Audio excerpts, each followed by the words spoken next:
फजर शेर के साथ अपने घर आती है, यानी अपने बाबा के घर। तो उसके बाबा वो कहते हैं कि यहाँ पर क्यों आई हो, मैंने तुम्हें कहा था कि इस कातिल को यहाँ पर मत लाना।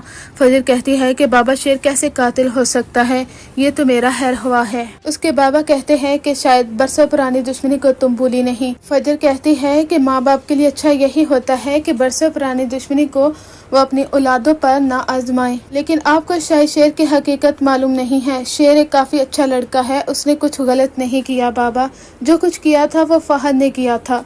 वो कहती है कि बाबा मैंने और शेर ने निकाह कर लिया है, हम आप दोनों की इजाजत लेना चाहते हैं रुखसती के लिए। उसके बाप के पांव तले जमीन निकल जाती है। वो कहता है कि तुम अब आई हो हमें बताने के लिए, जब निकाह कर चुके हो तो फिर यहाँ पर आने की क्या जरूरत थी। वो उसे धक्के देकर वहाँ से निकाल देते हैं। जब उसका बाप फजर को धक्का देता है तो फजर टकराती है शेर के साथ। शेर उसे थाम लेता है। वो कहता है कि आप सब लोगों को क्या हो गया है, आप अपनी बेटी की सच्चाई को क्या जानते नहीं हैं कि ये किस कदर वफादार लड़की है।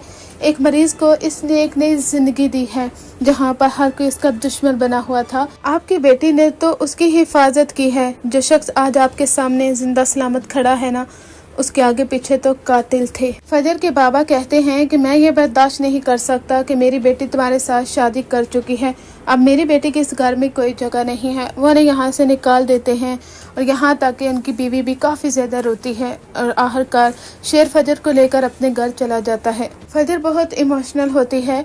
शेर उसके आंसू साफ करता है, उसे कहता है कि फजर तुम्हें घबराने की ज़रूरत नहीं है। जिस तरह से तुमने मुझे पुरसुकून किया, जिस तरह से तुमने मुझे खुशियाँ दी है ना, इसी तरह से ही खुशियाँ तुम्हारी भी मुंतज़िर हैं। तुम्हें भी खुश होने का मौका मिलेगा, सब्र करो तुम भी फजर, तुम्हारे बाबा ज़रूर तुम्हें अपनाएंगे। वहाँ पर फजर काफ़ी ज़्यादा रोती है। वो कहती है कि मैं बाबा की नज़रों में अपनी खोई हुई इज़्ज़त को वापस लाना चाहती हूँ।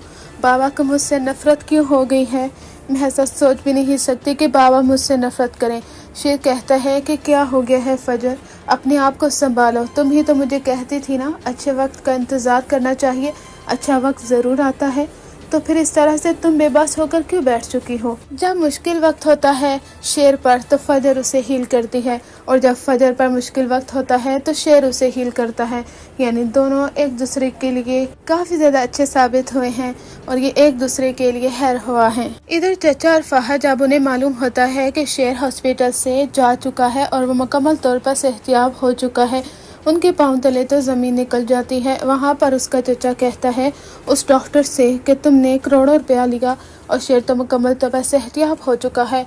वो डॉक्टर कहता है कि अगर डॉक्टर फजर ने हमारे खिलाफ कार्रवाई की तो फंसोगे तुम दोनों भी, यानी अब सब लोगों के लिए खतरे की घंटी बज जाती है। अब इसके चचा उस डॉक्टर को सजा होते हुए हम ज़रूर देखना चाहते हैं, यानी शेर और फजर के साथ भी इंसाफ होना चाहिए। फजर शेर के साथ अपने घर आती है, यानी अपने बाबा के घर। तो उसके बाबा वो कहते हैं कि यहाँ पर क्यों आई हो, मैंने तुम्हें कहा था कि इस कातिल को यहाँ पर मत लाना। फजर कहती है कि बाबा शेर कैसे कातिल हो सकता है, ये तो मेरा हैर हुआ है। उसके बाबा कहते हैं कि शायद बरसों पुरानी दुश्मनी को तुम भूली नहीं। फजर कहती है कि माँ बाप के लिए अच्छा यही होता है कि बरसों पुरानी दुश्मनी को वो अपनी औलादों पर ना आजमाए। लेकिन आपको शायद शेर की हकीकत मालूम नहीं है। शेर एक काफ़ी अच्छा लड़का है, उसने कुछ गलत नहीं किया बाबा, जो कुछ किया था वो फहद ने किया था। वो कहती है कि बाबा मैंने और शेर ने निकाह कर लिया है, हम आप दोनों की इजाज़त लेना चाहते हैं रुखसती के लिए। उसके बाप के पांव तले जमीन निकल जाती है। वो कहता है कि तुम अब आई हो हमें बताने के लिए, जब निकाह कर चुके हो तो फिर यहाँ पर आने की क्या जरूरत थी। वो उसे धक्के देकर वहाँ से निकाल देते हैं। जब उसका बाप फजर को धक्का देता है तो फजर टकराती है शेर के साथ। शेर उसे थाम लेता है। वो कहता है कि आप सब लोगों को क्या हो गया है, आप अपनी बेटी की सच्चाई को क्या जानते नहीं हैं कि ये किस कदर वफादार लड़की है। एक मरीज को इसने एक नई जिंदगी